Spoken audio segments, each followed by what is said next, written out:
பிரசங்கி 12ஆம் அதிகாரம். நீ உன் வாலிப பிராயத்திலே உன் சிருஷ்டிகரை நினை.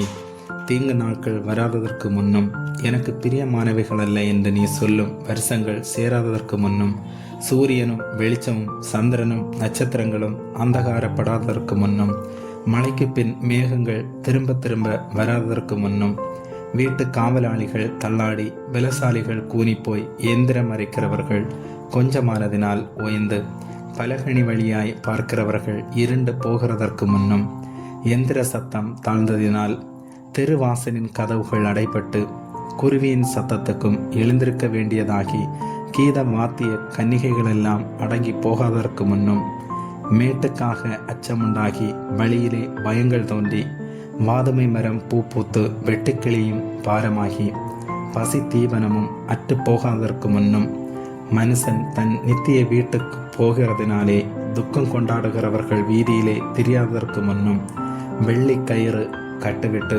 பொற்கிண்ணி நசுங்கி ஊற்றின் அருகே சாலுடைந்து துறவண்டையில் உருளை நொறுங்கி இவ்விதமாய் மண்ணானது தான் முன்னிருந்த பூமிக்கு திரும்பி ஆவி தன்னை தந்த தேவனிடத்திற்கு மறுபடியும் போவதற்கு முன்னும் அவரை உன் வாலிப பிராயத்திலே நினை.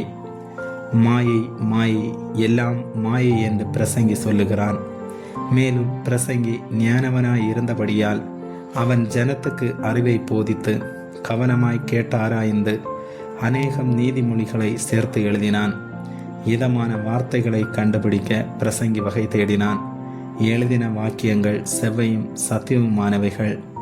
ஞானிகளின் வாக்கியங்கள் தாற்றுக்கோள்கள் போலவும் சங்க தலைவர்களால் அறையப்பட்ட ஆணிகள் போலவும் இருக்கிறது.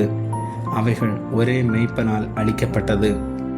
என் மகனே, இவைகளினாலே புத்தி அடைவாயாக. அநேகம் புஸ்தகங்களை உண்டு பண்ணுகிறதற்கு முடியவில்லை.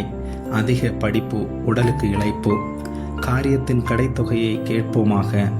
தேவனுக்கு பயந்து அவர் கற்பனைகளை கைக்கொள். எல்லா மனுஷர் மேலும் விழுந்த கடமை இதுவே. ஒவ்வொரு கிரியையும் அந்தரங்கமான ஒவ்வொரு காரியத்தையும் நன்மையானாலும் தீமையானாலும் தேவன் நியாயத்திலே கொண்டு வருவார். ஆமேன்.